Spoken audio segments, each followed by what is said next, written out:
Om Stafakaya cha Dharmasya Sarvadharmasvarupine Avatara Varishtaya Ramakrishnaya Te Namaha Jananim Sharadam Devim Ramakrishnam Jagadgurum Padapadme Tayo Sritva Pranamami Muhurmuhu Namashri Yatirajaya Vivekananda Suraye Satchit Sukasvarupaya Swamini Tapaharine Purnamada Purnamidam Purnat Purnamudachyate Purnasya Purnamadaya Purnameva Vasishyate Om Shanti Shanti Shanti.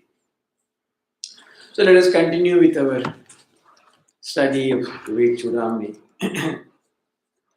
It's a very difficult subject, but because something is difficult, you can't ignore it because it's so essential for our life. That's why the Gita is always a very wonderful thing. It gives a safety valve, escape route for everything. It says, Solpam apyasya dharmasya trayate mahato bhaya. Even if you do a little of it, that will rid you of fear of something terrible. So, let us study, let us learn, let us do it to the extent possible and slowly take it forward. Swiss Krishna is always there. He never presses you beyond a point for anything. So again, now he is dealing largely with the mind now, Manomaya Kosha. How that is responsible for bondage, sorrow and suffering. And ultimately he would say that mind itself is the avidya. There's nothing apart from mind. Avidya is ignorance, we know. Avidya kya hai? ये भी सिद्ध करके दिखाएंगे that mind itself is avidya. So there is a basis for that also.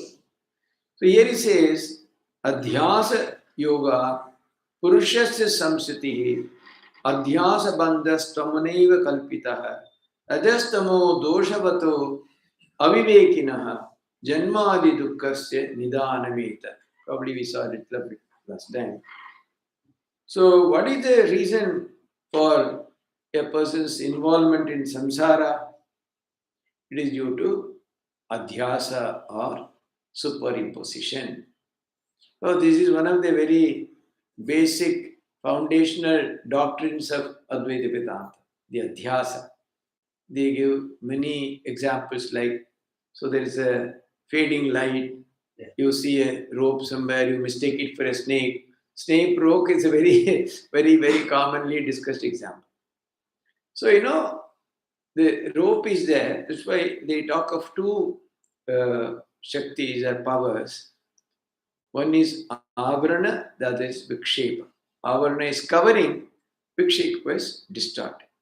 But the Rajju, if it is there, if there is no Avarana, there is no covering, the Rajju, the rope will be seen as rope only. So the first thing, it is covered.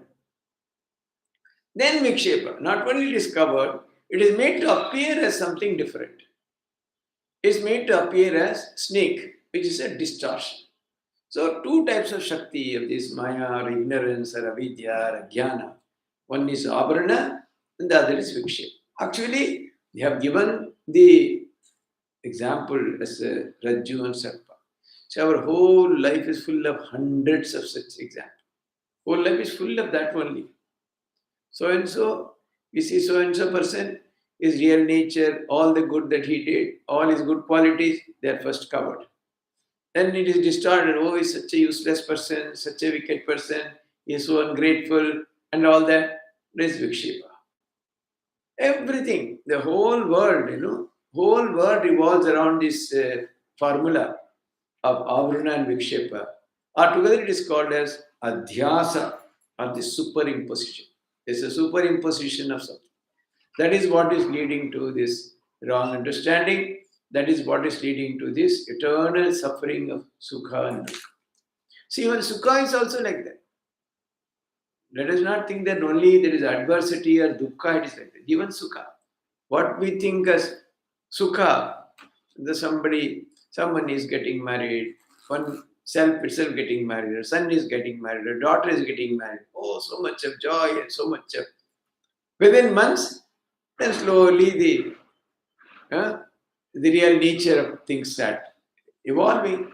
So we have Avarana covered it with something, and then we have distorted it and taking it to be something which is extremely full of happiness and joy and things like that. So we are not realizing the real nature. Yes, that doesn't mean that all these things should not happen and there won't be any marriage, etc., etc. But if we know the real nature of it, there is no need for us to go overboard or feel extremely elated or things like that. It will be like that only. Slowly we have to understand and participate, and yet at the same time keep a distance. Then you will know that you are not affected. The moment we learn to keep a distance, the moment we accept that yes, these are all of changing nature only, in whatever form they might appear, basically the basic structure is like that. They will change color, they will change shape, they will change everything. Then you know it's okay. So anything that happens, imagine even if you have this at a great level of intellectual understanding, let us forget the experience part of it. There are people who experienced it because of the deep meditation for years and the practice for a long number of years. They actually experienced. Even leaving that aside, if you only look at the intellectual understanding part of it, everything, the moment you see, is completely dissected. तुरंत पता चल जाए, अरे ये धोखाधड़ी है. This is cheating. This is deluding us. Don't get caught in this maya. Then nothing will, neither will anything happy will simply move you and distort you completely, nor will anything of the nature of dukkha completely destroy you. Neither will happen. Both ways you are saved. Then yes, this is in it. Samsarati, the samsara, it keeps on revolving, coming and going, coming, going, coming, going eternally. This will happen, but I must constantly, as far as possible, concentrate on what is my real nature, and through that, slowly you go beyond all that. So here it says, so adhyasa yoga purushasya samsritihi. A person's involvement in samsara is due to superimposition. So if it is not there, if we are able to see things as by themselves, then in a moment, samsara is gone. Because what is ultimately what is samsara? Samsara is just a package, a bundle of sukha and dukkha, is it not? If you want to put samsara in a very limited expression, if you would condense it, say, it's just a bundle of sukha and dukkha is samsara. What else is there in samsara? Only this.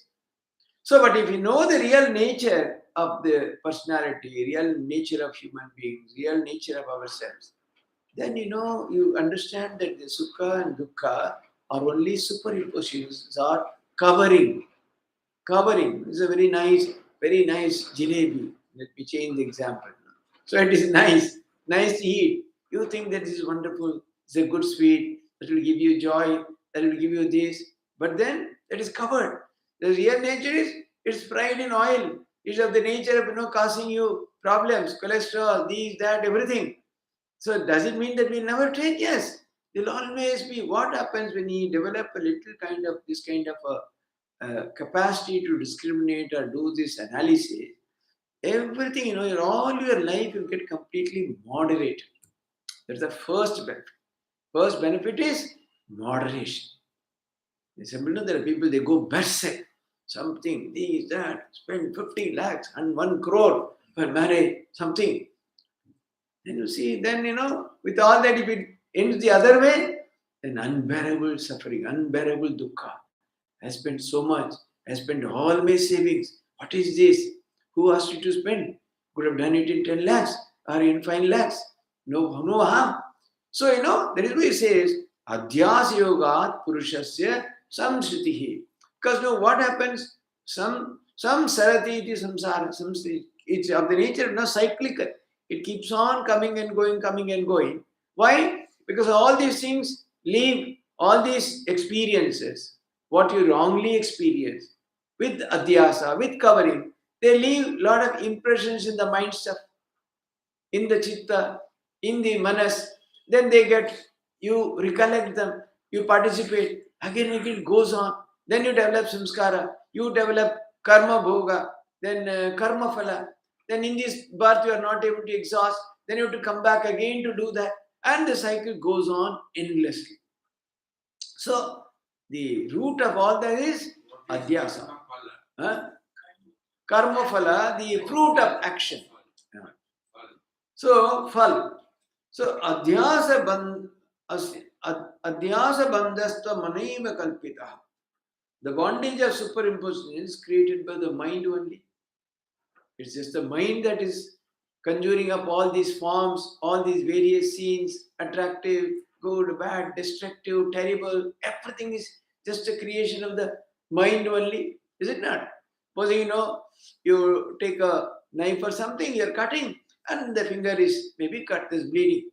You can just attend to it, put some medicine, or go to the doctor, bandage it, took some insulin, some injection or something, tetanus or whatever it is, you're done. Oh, it is gone, gone. What will happen? Keep on. That is adhyasa.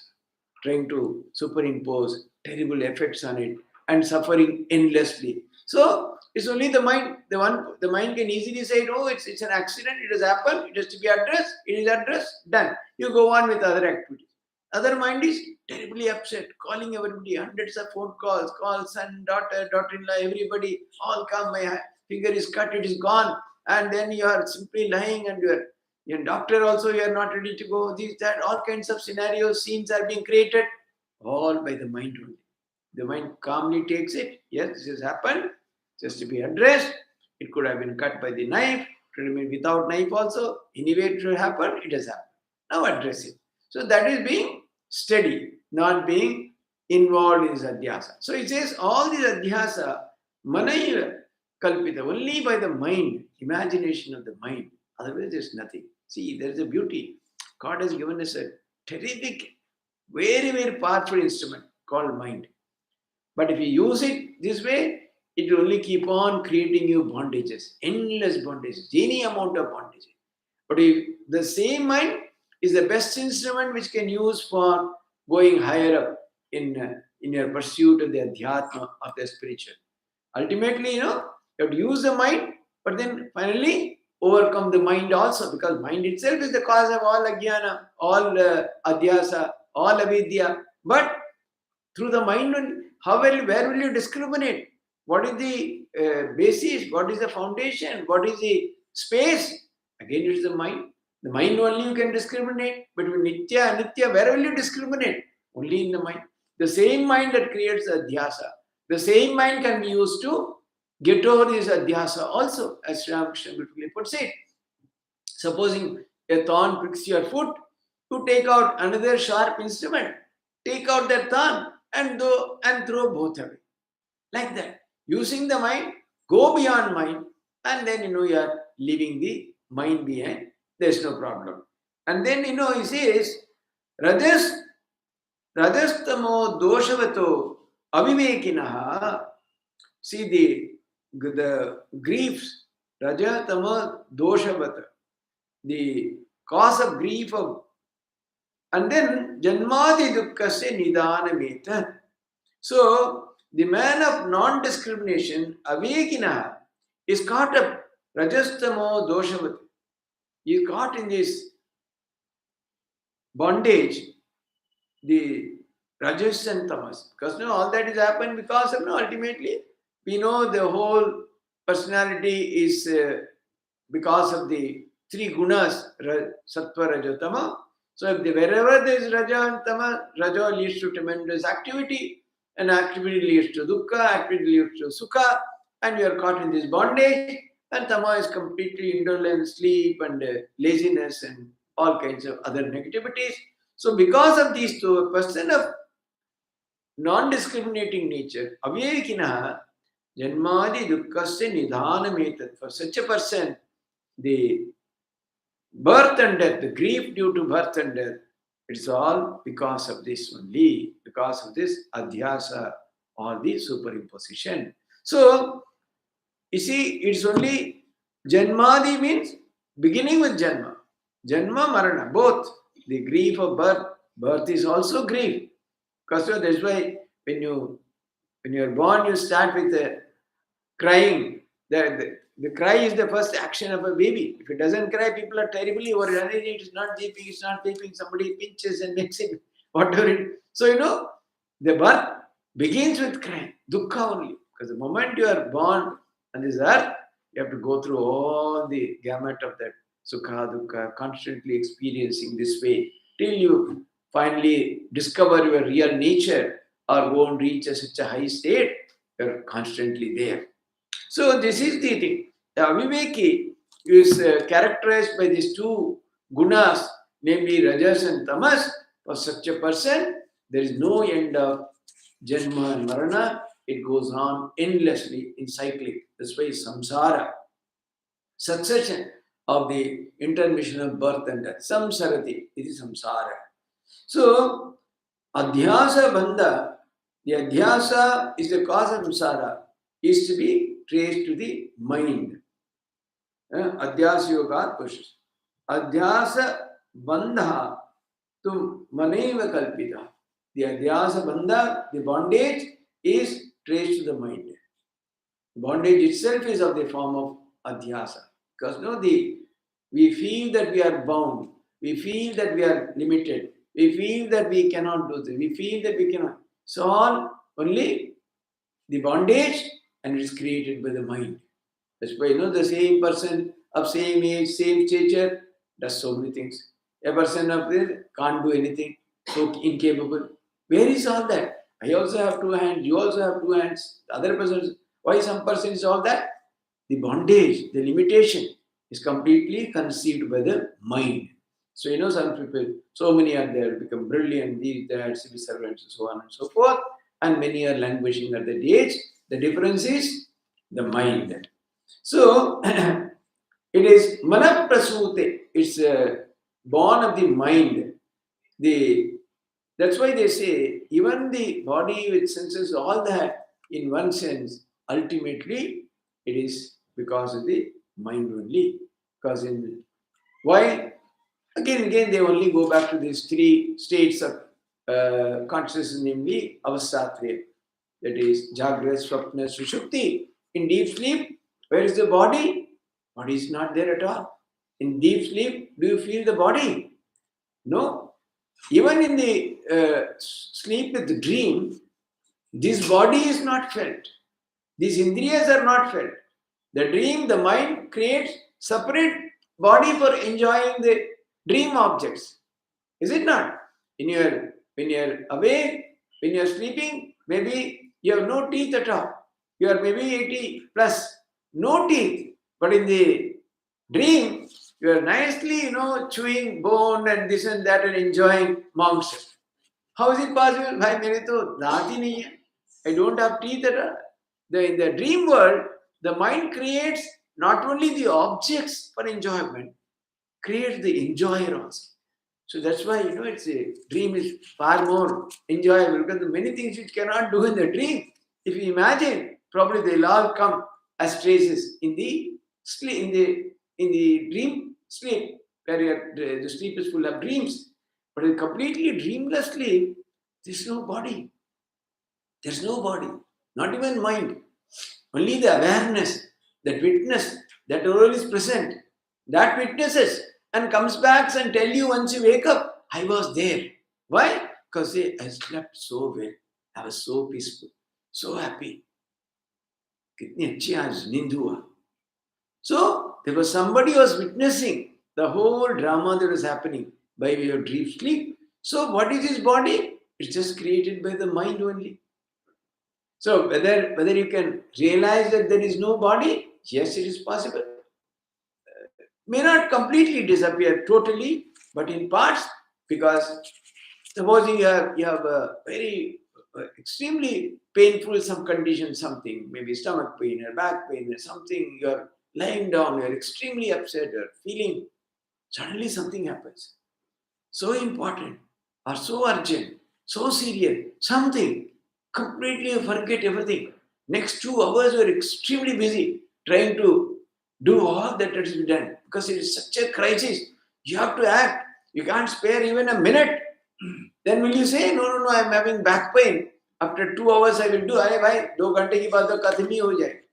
Nothing will remain. You have to do immediately. So suddenly the body is totally forgotten. There is no back pain, nothing. do everything. And then again, when the mind puts its attention back on the back, again the back pain starts. For 2 hours, the mind has completely आपके शरीर के गायब कर दिया था. It has completely taken away your body. There is no sense of body at all.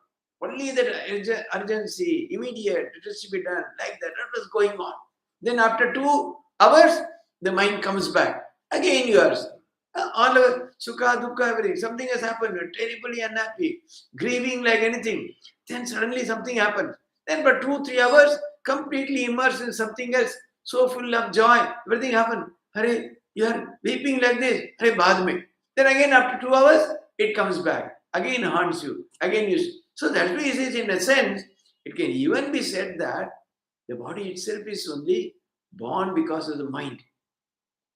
What happens in very, very deep states or very high states of meditation, samadhi, etc. Even samadhi, even so deeply absorbed, there's no awareness of the body. Normally we can't sit for 10 minutes or 15 minutes, but it's so deeply absorbed, 2 hours, 3 hours, no trace, no idea of the body, of the legs, of anything, nothing. This total stillness. Where is the body? Only when you come down from the state, again you remember everything. Then there's back pain, leg pain, you have to go, you have to cook, you have to do something, immediately attend the party, do something else. Then all that, they start crowding the mind, and then the body comes, the legs come, the hands come, everything comes. So it is not totally wrong to say that the body itself is just a creation of the mind in one sense. That's why people in a terrible state of suffering also are able to perform extraordinarily. People in a very ordinary state also not able to do. Because the more and more the mind is focusing on the body, it is bringing limitations, it's bringing excuses, it's bringing this, it's bringing that. But if it says simply at one state of mind, it is completely beyond all that. And there is no suffering, no recognition, no pain. So that is what it says. See, the body with the senses is also born of the mind in a sense. Otherwise, it's supposing somebody is right in front of you, sitting, but you are deeply absorbed. You have heard something, some news, something so important, so crucial. You are deeply absorbed. Your eyes are open. The eyes are physically seeing the person in front. The mind is not recognizing. You are not seeing at all. Simply you are elsewhere. Then after 10 minutes, the person draws your attention. Something like that. Oh, when did you come? Half an hour I'm sitting before you. You are not seeing. Oh, my mind was not there. So that is the point. So, the eyes, the vision, the senses, sense object, sense enjoyments, everything is created by the mind only. Anything happens, anything cannot happen. So, the adhyasa, everything is the creation of the mind only.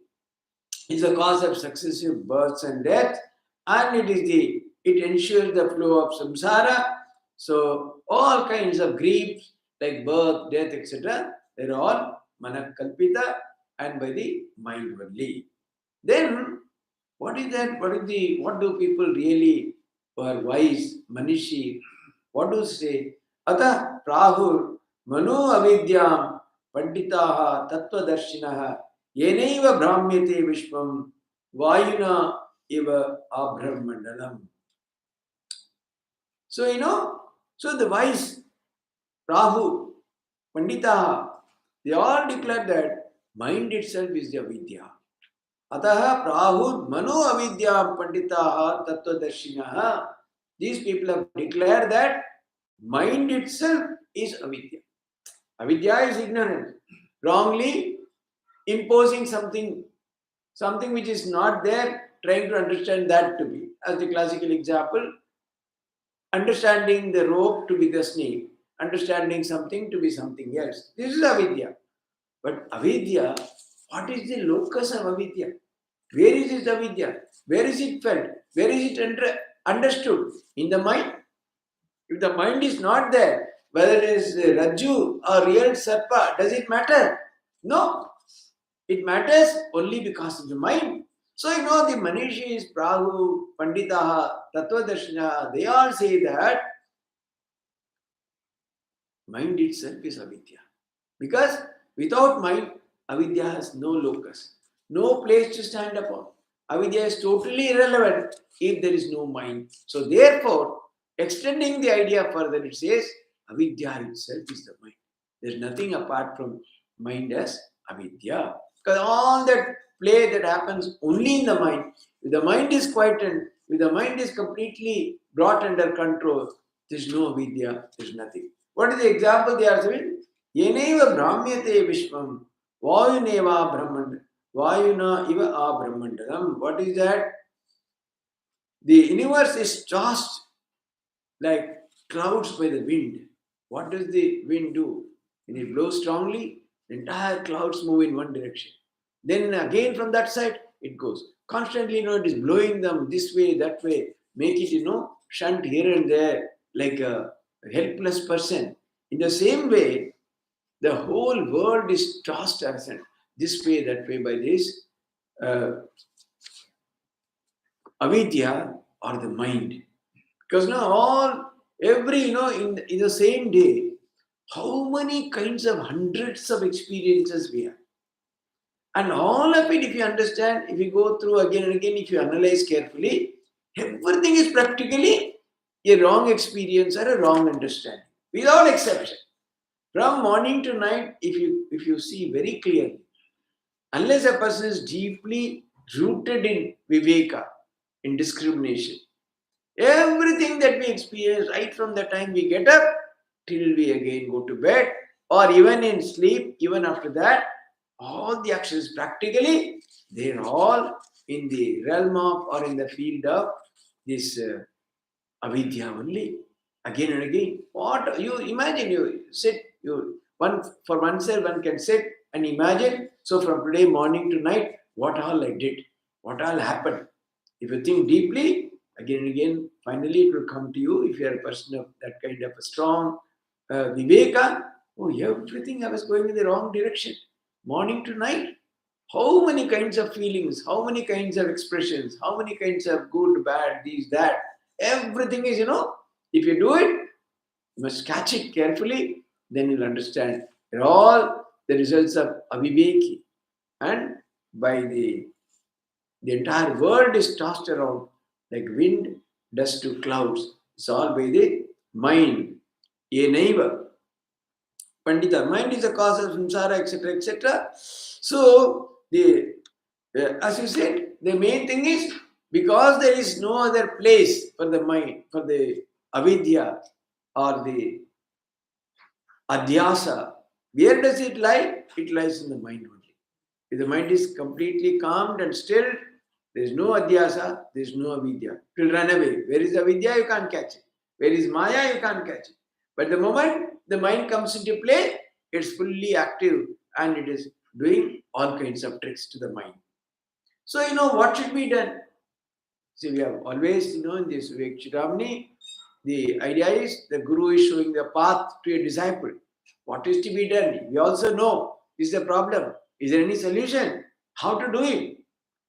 Then manashodhanam karyam prayatnena mumukshina vishuddhe sati cha etasmin muktihi karafalayate.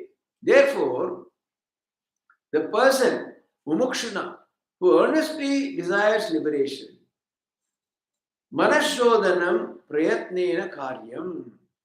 The mind must be purified with tremendous effort. Prayatnena. It's not just like that. If you do it casually, nothing will happen. You must pay deep attention. Take it up. That's why, in the Upanishad it says, Deepta Shira, that your head is on fire. Will you be sitting and watching TV and taking tea? You'll rush where water is there, how to put it out. Similarly, if you feel that I'm deeply bound in this samsara, I'm tossed about as the winds do to the clouds, I have no control. Every day I'm experiencing hundreds of times this sukha and dukkha. How to get over it? And here it says, manashodhanam. Purification. How? Prayatnena. Prakrishta prayasena. You must, by a tremendous effort, if you do this purification of the mind, by mumukshuna, vishuddhe chati etasmin muktihi karakamalayate. If the mind is purified, vishuddhe sati, Mukti karapalayate. Supposing there is a fruit on your hand, is it difficult to see the fruit on your hand? It is as simple as that. You don't have to really struggle. It will be so clear, so transparent. Once the mind is purified, prayatnena, prakrishta yatnena, if you do that, so what will happen? Manashodhanam, what is the purification of the mind? Removing of the asri vision, rajastama, doshena. So the rajantama which is removed from the mind, which is a purification, then it will simply, as visible as a fruit in one's palm.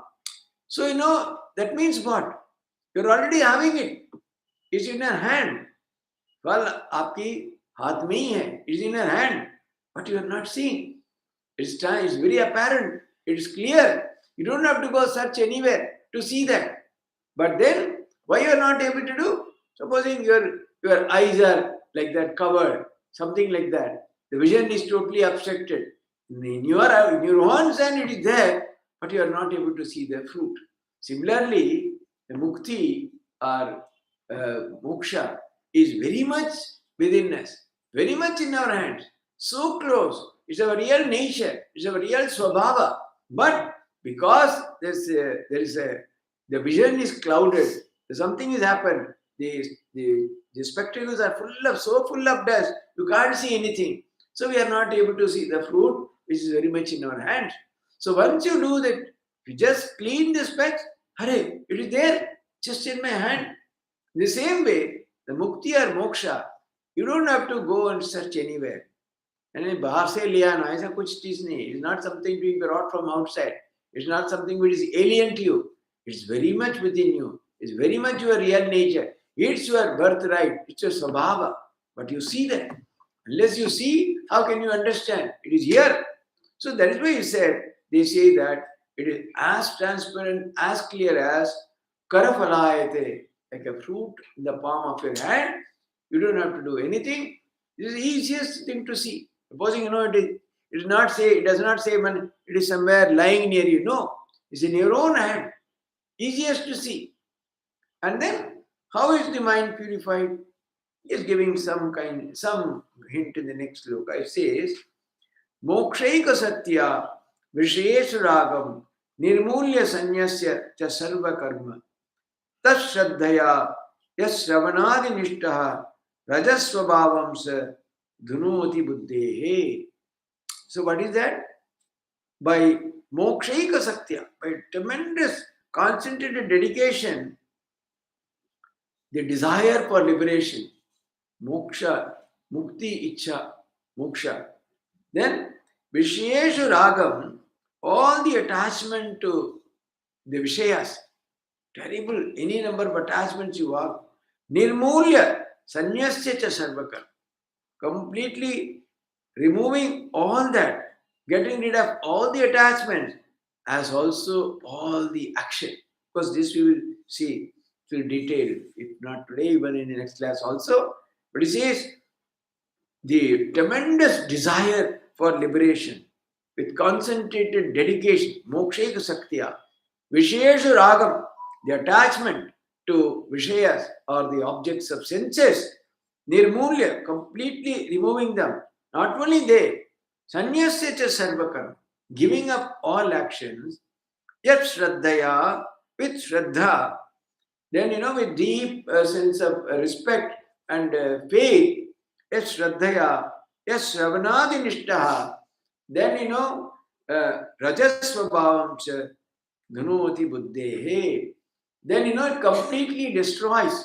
If with deep shraddha, if you indulge in shravana manana nididhyasana deeply, then it will completely destroy all the rajasvabhava of the mind, of the buddhi, of the intellect. Then you are completely on the path of purifying your mind, and also you are going forward. So actually it's only they are going back and forth the same idea. What she said, manashodhanam karyam pret mumukshuna, those who are desirous of liberation, by cleaning the mind, by purifying the mind, they will, if they do it, then it will become. How it depends? For that, for the purification of the mind itself, a tremendous dedication for liberation, mukti. That is the first quality. Unless we know that we are bound, then where is the question? People, if you see in the world around us, terrible, terrible misery, terrible problem, terrible suffering. This is not happening, that's not happening. He is not listening to me, she is not listening. Daily it's happening. In between, lot of celebration, lot of going about, lot of dressing and going out and this and that, everything. Hurry, you are saying so much. नहीं वो तो है, लेकिन मुझे जाना भी तो है ना. Is it not? Do we then stop and say, no, I'm not going, because this is what is happening. So, there are millions of such kinds of experiences every day we get it. Still, because of the attachment, Visheshu Ragam, the attachment to the sense objects, that is what is preventing us from doing. Na? Something is happening, something, that Sati, so much there is, that's being done in a 7-star hotel, I can't miss it. You rush, go and come back. And then after that, again, stomach upset, this, that, you overeat, do everything. Arey, you are so old, how can you do all that? You have so much problem. Arey, ek din kya hai? For one day, let me take it. I'll come back and take medicine. So, this attachment to the sense objects. Any number like that, it's not one. Everything, our friendship, our behavior, our love, our affection, our dukkha, sukha, with all the incidents of the world, everything. What is the root of all that? This is attachment, ashakti, raga. Raga is attachment. Visheshu raga. Raga is attachment is what? For the sense objects. All grasped through the senses. Bhagavan has given us 5 wonderful instruments, called senses. The eyes, the ear, the nose, the mouth, and the skin, all that. With all that, constantly, we are approaching. There are innumerable objects in the world. All these senses are like windows opening into the world. Paranchikani vadrina swayambhu parang pashyati nantaratma. The senses are always opening. If you open the window, what happens? There are so many innumerable objects can be beautiful, purely beautiful. Yes. So, are we not supposed to be? Yes. You see, yeah. The point is, supposing anything is good, whatever it is, appreciating is as such, without getting involved, without getting affected. That is one thing. Such a mind doesn't get into complication. It watches, it is beautiful, you move away. Next scene, someday. You think, no, what is so wonderful? Then somebody will say, no, it was not so. Then you pick up a fight, pick up an argument. No, I find the sky is so beautiful. Anyway, anything might be beautiful. Skies, maybe flowers, or creation, or whatever it is. The point is, does it really bind you? Do you want to seek it again? Oh, it was there. I must go to the place again. I went to Nainital. Sky was so wonderful. Go again. Then some problem. There's some accident on the way. Some difference of opinion. The other person doesn't want to go. But if you see, I saw, done. It's okay. There's nothing.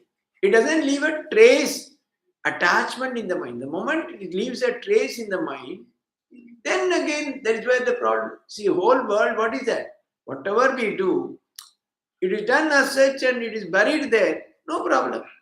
But whatever experience you have, it leaves a trace in the mind, in the chitta. And then, if you see something similar, or if you again and again want to experience it, then only there becomes a problem. See, creation is beautiful. The God has created, or nature has created, Prakriti has created. Anything is okay. Anything can be admired. Not only why Akasha, anything, even a small, this can be admired. An animal can be admired, dog can be admired, human beings can be admired, anything can be admired. But if you stop there, it doesn't leave you attached. It doesn't create that raga in you. You went and took a very wonderful 10 course, 15 course meal in a 5-star, 10-star hotel, whatever it is, gone, eaten, done, dusted, finished. Oh, again I must go. Again that is so wonderful. Again that nature, that place is so wonderful. That is attachment. That will give problem. In somewhere or other it will create problem. And when it creates problem, we can't get over it. We suffer. Then we get raga, dvesha, attachment, fight, this, that, krodha, kama, everything generated out of that. So any experience, because the God has given you only the five senses to experience. Shabda, Sparsha, Rupa, Rasagandha, the five, the effects of that. As it is, you're there, it's okay. But what happens in the 99.99% of mankind, any experience, immediately we start judging it as good, as bad. And then there is comparison. Comparison with something else. Comparison with the experience of someone else.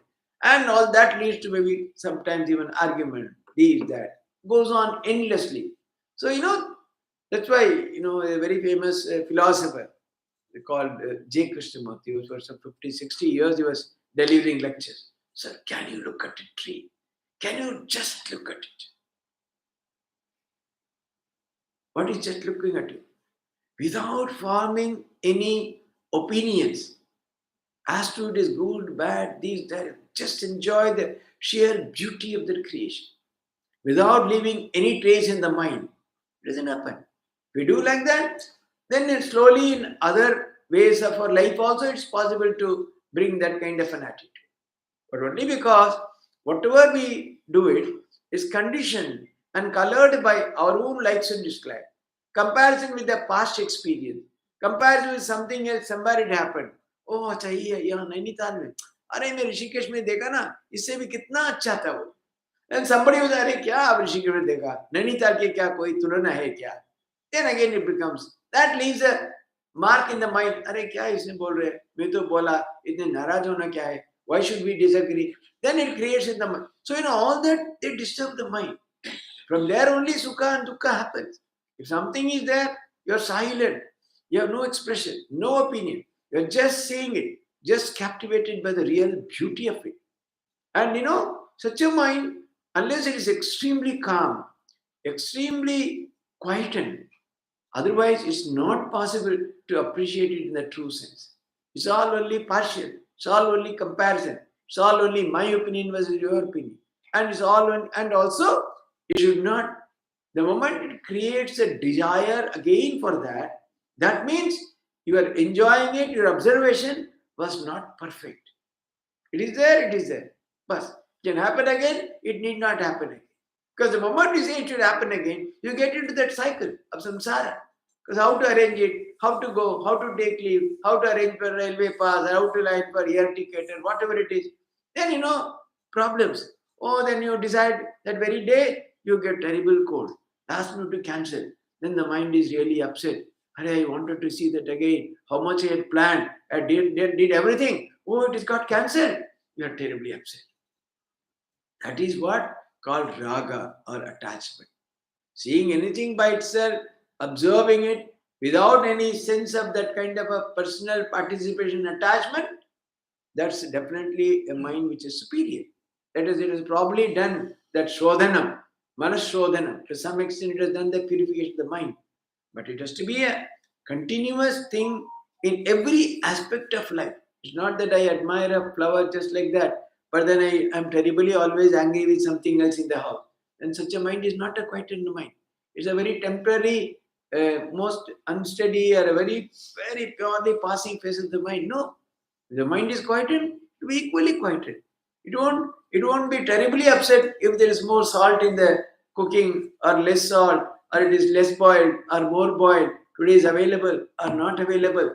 The equanimity of the mind is subject to so many tests day after day in ever so many situations. It has to pass all the tests. Then only you can consider such a mind as it has been where Shodhana purification has been done. Otherwise, it is Vishiyashu Ragam. That's why it says Vishiyashu Ragam Nirmulasya. Totally it shall be uprooted. All the vasana should be totally uprooted. All the attachments. Otherwise, and how it is done? Terrible. This dedication, dedicated effort for moksha. How to get the liberation? How to get it? So that, how that will happen? Again, if you are deeply perturbed with the idea, I am in bondage. I am constantly going through this sukha and dukkha. There is no end. This is my age. Less, maybe less, old, whatever it is. The moment we drawn strongly on the mind, this is my condition.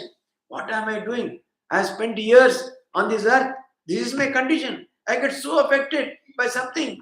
and so affected in another way, something, should I live like that? Is there not a better way? And when you are strongly pushed by that, then you see how to get, what is this mukti, what is this moksha, what is this get reading all these bandhanas. Then you say the purification of the mind, and that is possible only by tremendous dedicated effort for such a mukti. And the first step of it he says is nirmulasya visheshu ragam. Completely eliminate it totally. Don't give even a iota or speck of a chance for all that. Then he says, not only that, sanyasya sarvakar. Give up all actions totally. This we'll discuss it elaborately. We have to. Then Shraddhaya, yes, Shravanadi Nishta. Shravan Mana Nididhyasa, a mind where the ragas and attachments have been completely uprooted. The mind is completely given up all karmas. In such a mind, it's Shraddha. If you do Shravana Manana Nididhyasana, Rajasvabhavamcha Dhanodi Buddhehe. From the Buddhi, the Rajasvabhava is completely removed. It completely destroys the Rajasvabhava of the mind. Because a very important discussion is, what is this Sarva Karma Sanyasya? What is it giving up of all actions? What Shankaracharya is saying? What is the view of Thakurman Swamiji? Are they able to show you an alternate? Because this is a very important idea, how to give up all actions. They are busy day and night, extremely busy. It's there were so many activities. Is it really possible to completely give up action? At what stage we should do it? How we should do it? What is the way out? Maybe next class we'll devote a lot of time for that. Om Shanti Shanti Shanti. Om Tat Sat. Shri Ramakrishna.